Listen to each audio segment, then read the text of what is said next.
Hello friends, welcome to Ashford Kitchen. Today I'm going to make a two delicious dish from the vegetable called taro root. The taro root is a full of nutrient vegetable. It has from fiber to vitamin, and it has full of minerals like potassium, copper, phosphorus and magnesium. The special feature of this vegetable is it has a special carbohydrate called resistance carbohydrate, which is really vital for maintaining your blood glucose level to a constant level, especially if you have type 2 diabetes. And also it has abundant of fiber, which can also stop the absorption of food which you take, which contains high glucose level. So it has both the advantage of having a resistant carbohydrate as well as fiber, makes this vegetable special. That's why I picked this vegetable to make a delicious dish, which you can benefit not only the taste of the food as well as the health benefit of this vegetable. So as you've seen, the taro root, so it can available in any shops, supermarket. So you can buy this and then you can wash it properly and cut a slice like this. And in plenty of water, you add this and boil it in a medium flame for 5 to 10 minutes because it cooks very easily. So you have to be carefully cook. If you cook too soft, then it's very difficult to make the dish. Once you cooked it, you filter, and then that important job is you need to peel the skin off it and get ready for the dish. Now I'm going to make two dishes. One is the bonda, the taro root bonda. For that I need a spice. So take a fennel seeds and cumin seeds, and dry roast it, and you transfer it into a mixture. Then you need to dry roast urid dal, 100 grams of urid dal. So you just dry roast it, medium flame for 5 minutes, not more than 5 minutes. Then add some curry leaves. Curry leaves gives a special flavor for the dish. Then you need to add the chana dal, nearly 150 grams of chana dal. Even you can take 200 grams if you want to make more of this bonda. So it's very, very, very delicious recipe. So now once you roasted everything, now you need to very fine, you need to grind as a fine powder, which we can use it later. Then is another mixture, take some ginger and 3 to 4 green chilies, add some plenty of water. Then is grind it and put some salt and grind it very, very smooth. That can be used to make the base. So put this mixed flour, and put this chili, ginger, and then mix thoroughly. You can add a bit water to get a better consistency to make the bonda with the taro root. Especially this is useful for example, now this is the cooked one. I kept some for this making the bonda, and then the ingredient I'm going to use, I'm going to marinate this sliced taro root with some chilies and some spices. Here this is for the fry, a taro root fry, which is I'm going to make a traditional way using onion, ginger and some chili, and also some tamarind juice. Tamarind juice is really, really vital and really important, and it gives a special taste for this fry. So it's a traditional way. For this, it's basically marinating with chilies and some spice powder. So for the marination, for making the bonda, make some chili and salt and some spoon of garam masala and 1 or 2 tablespoons of oil. Then making it a paste. Now you can, once you make the paste, you can add this sliced taro root and mix gently by hand, because if you put a spoon, probably it's smashed, and so I don't want to do it. So basically use by hand, just mix like that. If you take a proper vessel, you can freely mix it. Now get ready, marinate for 10 to 20 minutes. Once it's ready, now we can put it in the flour base and then we can fry in oil. So now when it's marinating, I'm going to focus on making this fry. For the fry, as usual, chili powder, some salt,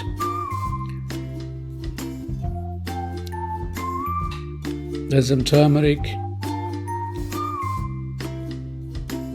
Then finally is some asafoetida. Asafoetida, this is really giving a special flavor for this dish.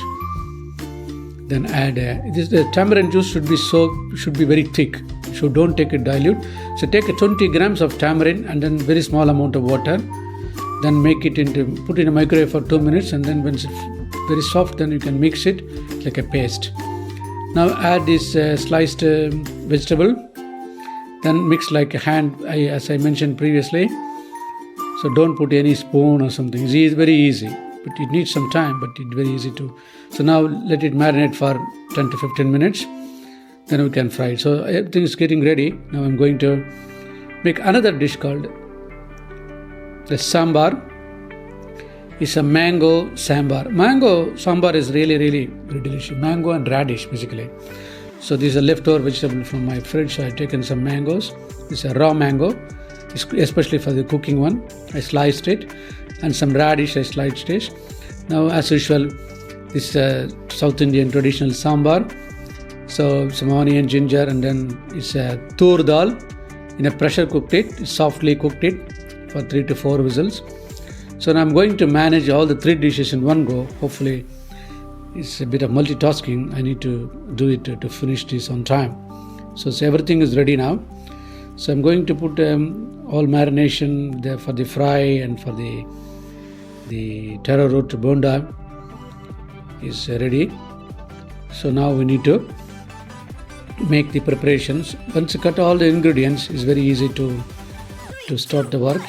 So now I'm going to add, I'm going to use this 3 pans to make the 3 dish. I'm going to juggle the 3 dishes. So for the first pan, I'm going for a fry. And the second one for the sambar. It's bit bigger.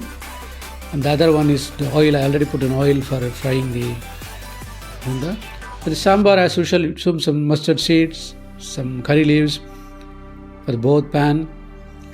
Then I'm going to add some cumin seeds for sambar. But for this fry, just once you put the curry leaves, add ginger and onion. Fry it to medium flame for 5 minutes until the onion gets soft. Then for the sambar, ginger, onion, and then fry for 5 minutes, and then add tomatoes. Don't add tomato now. Once the onion gets soft, then you can add tomato. So you can manage the time like this. So it's very easy if you can have a control of the time if you keep all these things in one go. And also you can significantly save time in making the dish, especially if your family is waiting for the food from you. Now for the sambar, I put the sliced mangoes and radish. Just fry for a few minutes, 2 to 3 minutes, until it's uniformly mixed. Then you need to add the dal and other things. For the fry, once the onion is fried for 5 minutes in a medium flame, then you can start adding this marinated the sliced and cooked taro root with the tamarind and the spices. It's going to be very delicious if you cook it. So now you need to fry in a low flame. I recommend a low flame because it gets really got hot up. So it's low flame for 10 to 15 minutes. The fry will be ready. For the sambar, then once the mango is cooked bit, then add the tomatoes, and then stir fry for a few minutes. Then add this cooked dal, tur dal, then plenty of water. Then add some salt and 2 to 2.5 spoon of sambar powder. Any sambar powder you can get it. So it's up to you. You can make by homemade, but this is I just bought from shop. So then salt, then turmeric. These are the 3 kind of vital ingredients for sambar: sambar powder, turmeric powder, salt. Then dal. This is a very important base because it is a protein values added by adding the dal. So you need to stir occasionally the fry. Now I'm also going to start making this Taro Root Bonda. Basically, when the flour base is ready, then you just dip it like this and then fry it in oil in a medium flame for 10 minutes, not maximum 10 minutes, until it gets golden brown or golden yellow. Then it's ready. It's up to you what color. I tend to make a golden yellow. It's done because this taro root is already cooked. There is no need to cook further. Basically, we need to cook the flour base, whatever we put in there. The fry is almost ready. Then I need to add this kind of, it gives a special, especially my kids like a bit of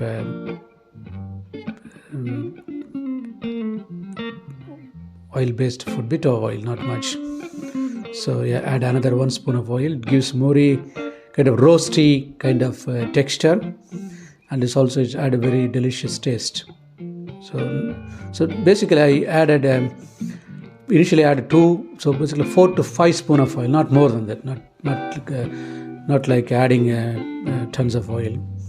Now the sambar is almost ready, so I'm going to taste it. When the taste is okay, now I need to add some tamarind juice, bit of tamarind juice. Normally I can add lemon juice, but since today I made bit of excess tamarind juice, I'm going to use tamarind juice for the sambar today. So this bonda is ready. It's almost fried. So I'm taking from the oil to cook more of the stuff. So just by 3 pans you can manage your time. See, this bonda is really delicious. Why I prefer this dish, especially if the kids, if they don't like this kind of fry, this is really very delicious to eat. And also, as I mentioned, the taro root has a very good health benefits. Now I'm adding a bit of tamarind juice for the sambar. Then you need to, once I added tamarind juice, you need to add a bit of salt to make sure that, because tamarind juice may take some salt to compensate. So you need to add a bit salt. Once you are happy with the salt, just boil it for another 5 minutes in a simmer, a very low flame. Then finally you can garnish the coriander and then finish the sambar. And a delicious sambar will be ready. Especially mango. Mango, as you know, it's a source of vitamins. It has a lot of vitamin C. So it's one way using mango is as a sambar is to give a natural vitamin C. So I'm just frying a bit of more of the taro root bonda. Just with the one vegetables, you can diversify into 3. That's why this taro root has a very good flexibility, because it can fluctuate with any kind of dish. Even I see some people making sweets with the taro root, because I don't want to make sweets. So the sambar is almost finished. I'm final garnishing with the coriander, and then simmer it for 2 minutes. Then even the taro root fry is also finished. So I'm going to add some coriander to finally garnish it, and then it's ready. I didn't add more oil, so you can get more roasty kind of texture if you add more oil, but I don't want to add more oil, and also I don't want to heat too much charring the stuff. So for me it's good texture and good right amount of oil is fine. Now, and also the base I made for the bonda, it doesn't suck much oil, because if the base is too dilute, the rule of thumb is, whatever you are making, any frying recipes, if the base is very dilute, then it soaks up a lot of oil. So my base is really very thick and dense, so it doesn't soak up oil at all. So it is not bad for health at all. That's why I'm also very watchful about when I'm making this kind of dish. Make sure that the dish doesn't suck up a lot of oil. If you see the pan, there's almost oil, nothing diminished. So very small amount of oil has been used. So this is another health. So look, mango radish sambar is ready. And just I diversified this taro root into taro root fry and taro root bonda. Especially the kids really like it. The adults can like both the dishes and sambar.